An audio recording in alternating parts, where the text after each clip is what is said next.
Cháu quái đua. Ui dư. Đã hư lù liêu. Chị đã đi ô cu đi cua.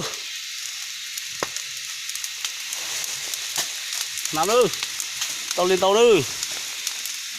Tên nữa. Vậy thì nó tàu lớn nữa.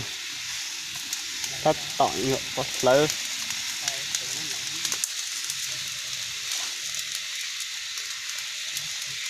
Ơi. Cú chập lên. Ôi chị tao thảo xinh xinh ơi, xinh trong chỗ nào cả.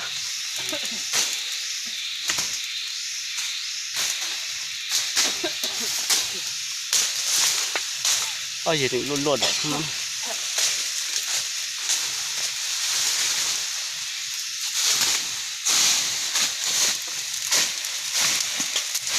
Tàu nhau đó cả.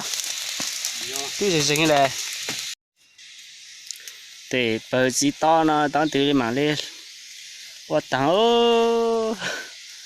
đâu rồi nó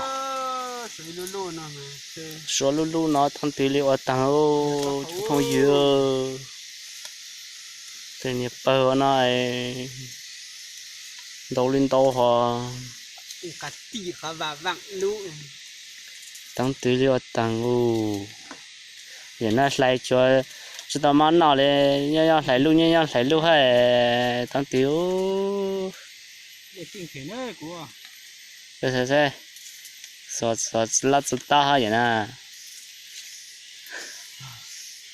giờ nó ta chuột rất to nữa ta sợ có chuột pít thế nữa